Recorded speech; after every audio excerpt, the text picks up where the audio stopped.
Para saudara dan saudari yang Tuhan cintai, selamat pagi dan selamat bertemu lagi dalam renungan harian dari Paroki Santo Petrus dan Paulus Sargapura, edisi hari Selasa, tanggal 28 Juli 2023. Hari ini Gereja Semesta merayakan Pesta Santo Yakobus Rasul.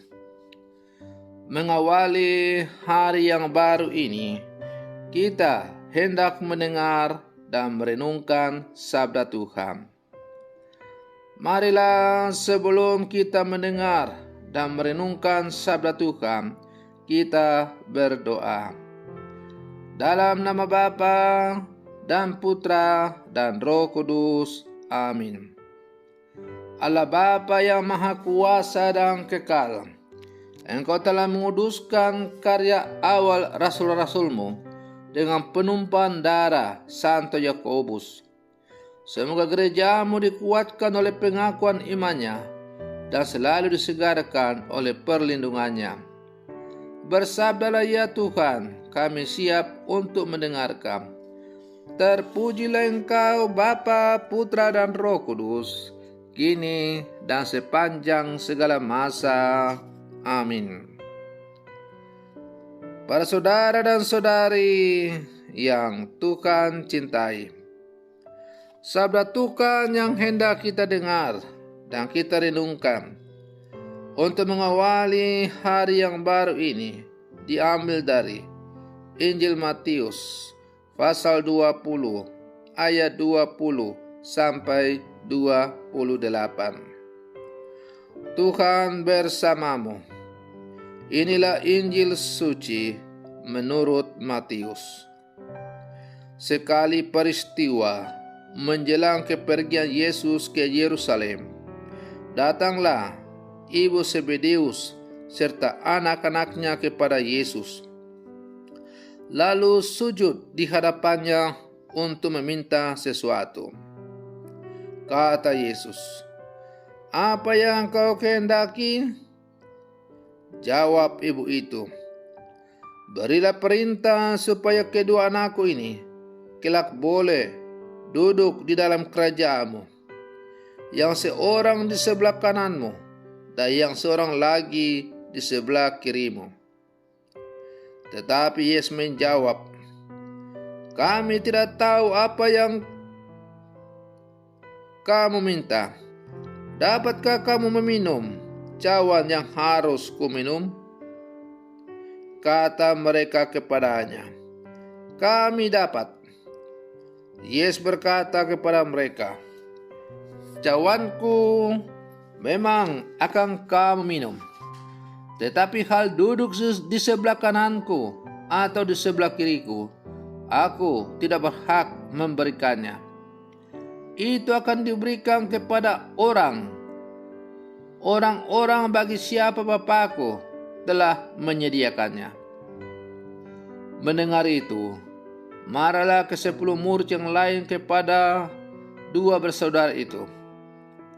Tetapi Yesus memanggil mereka dan berkata, "Kamu tahu bahwa pemerintah bangsa-bangsa memerintah rakyatnya dengan tangan besi, dan pembesar-pembesar menjalankan kuasanya dengan keras atas mereka. Tidaklah demikian di antara kamu. Barang siapa ingin menjadi besar di antara kamu, hendaklah ia menjadi pelayanmu. Dan barang siapa ingin menjadi terkemuka di antara kamu, hendaklah ia menjadi hambamu. Sama seperti Anak Manusia, ia datang bukan untuk dilayani, melainkan untuk melayani, dan untuk memberikan nyawanya menjadi tebusan bagi banyak orang." Demikianlah sabda Tuhan. Para saudara dan saudari yang Tuhan cintai, keselamatan kerap dipahami sebagai hadiah dari sebuah perjuangan panjang. Keselamatan acap kali dimengerti sebagai upah setelah menjalankan tanggung jawab yang besar. Itulah sebabnya orang berlomba-lomba membuat prestasi kebaikan demi mendapatkan dan menikmati keselamatan. Iman kekristenan mengajarkan bahwa keselamatan bukan sesuatu yang dicari dan dikejar. Keselamatan merupakan sesuatu anugerah yang telah diberikan sejak awal agar kita bisa hidup dalam relasi dengan Allah. Sebab tanpa relasi dengan Allah, seberapapun usaha manusia, segalanya akan sia-sia.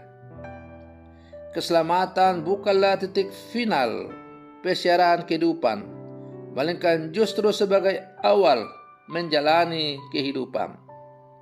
Hal inilah yang ditegaskan Yesus kepada murid-muridnya ketika ibu anak-anak Zebedeus datang meminta tempat terbaik untuk anaknya dalam kerajaan surga. Para saudara dan saudari yang Tuhan cintai, keselamatan merupakan wewenang Allah. Tidak ada keterlibatan manusia untuk menciptakan keselamatan. Artinya, keterlibatan manusia terwujud dalam tindakan-tindakan yang mengekspresikan diri sebagai orang yang telah diselamatkan, yakni dengan menjalankan sabda Yesus, menjadi pelayan dan hamba bagi sesama.